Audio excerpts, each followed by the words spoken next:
Hello दोस्तों, फिर से स्वागत है आपका नए वीडियो के साथ। एक बार एक व्यक्ति की उसके बचपन की टीचर से मुलाकात होती है। वह उसके चरण स्पर्श कर अपना परिचय देता है।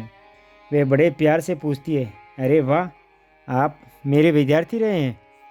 अभी क्या करते हो, क्या बन गए हो? मैं भी टीचर बन गया हूँ, वह व्यक्ति बोला। और इसकी प्रेरणा मुझे आपसे ही मिली थी। जब मैं 7 वर्ष का था, उस टीचर को बड़ा आश्चर्य हुआ और वह बोली कि मुझे तो आपकी शक्ल भी याद नहीं है। उस उम्र में मुझसे कैसी प्रेरणा मिलती थी?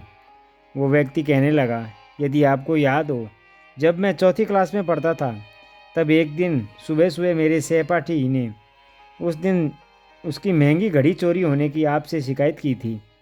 आपने क्लास का दरवाज़ा बंद करवाया और सभी बच्चों को क्लास में पीछे एक लाइन में खड़ा होने को कहा था। फिर आपने सभी बच्चों की जेबें टंटोली थी। मेरी जेब से आपको घड़ी मिल गई थी जो मैंने चुराई थी, पर क्योंकि आपने सभी बच्चों को अपने आंखें बंद करने को कहा था, तो किसी को पता नहीं चला कि घड़ी मैंने चुराई थी। टीचर, उस दिन आपने मुझे लज्जा व शर्म से बचा लिया था और इस घटना के बाद कभी भी आपने अपने व्यवहार से मुझे यह नहीं लगने दिया कि मैंने एक गलत कार्य किया था। आपने बगैर कुछ कहे मुझे क्षमा भी कर दिया था और दूसरे बच्चों को चोर कहते इससे भी बचा लिया था।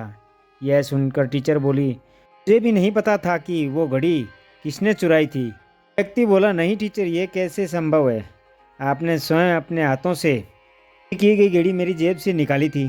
टीचर बोली, बेटा, मैं जब सबकी पॉकेट चेक कर रही थी, उस समय मैंने कहा था कि सब अपनी आंखें बंद रखें, और वही मैंने भी किया था। मैंने स्वयं भी अपनी आंखें बंद रखी थी।